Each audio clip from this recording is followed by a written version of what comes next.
তুমি আমারে মাফ করে দাও। আমি অনেক বড় ভুল করে ফেলাইছি,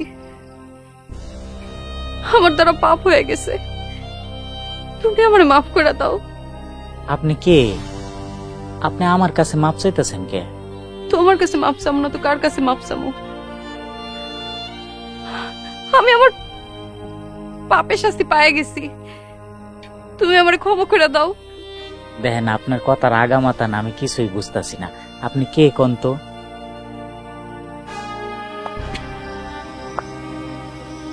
তুমি কে? ও আমার বউ।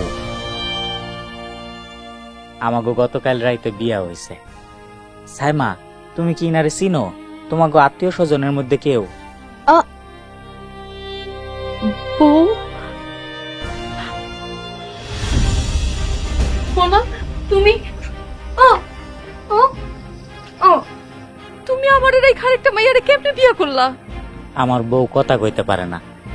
আপনি যে আমার হাত ধরছেন এতে মনে খুব কষ্ট পাইছে। আমার মনে হয় কি আপনার এখান থেকে চলে যাওয়া উচিত। আমাকে মাত্র বিয়ে হয়েছে তো, হাতে মেলা কাজ। মোনা, তুমি কি আমার সত্যি সত্যি চিনতে পারতেছো না? মোনা, এই দেখ তাহলে কিনে আইছি। মোনা তুমি? দেখেন না ভাই, মোনা আমার চিনতে পারতেছে না। সাইমা, ডাকলে ঘরে যা। মোনা, তুই নামাজ জামাইতেছিস।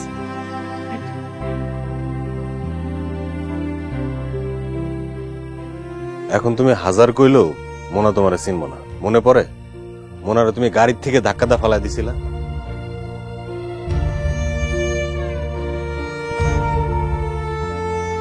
ওই ঘটনার পরে মোনার স্মৃতিশক্তি হারায় গেছে। ওই তোমার ওর জীবনের চাইতে বেশি ভালোবাসতো, জান প্রাণ দিয়ে ভালোবাসতো। তোমার মতো লোভী মেয়ে ওর ভালোবাসার মূল্য বুঝে নাই। কিন্তু মোনার বিয়া, বউ, এগুলোর ব্যবস্থা আমি নিজে করছি। আমার মামা তো বোন সাইমার লগে মোনারে বিয়ে দিছি। আমার বোন কথা কইতে পারে না, তাই এইটুকু ভালো করে কইতে পারি। আমার বোন মোনারে কখনো কষ্ট দিব না, ওর খেয়াল রাখবো। আরেকটা কথা, ওর দুইজনের দাম্পত্য জীবনে তুমি আর ফাটল ধরে তাইছো না।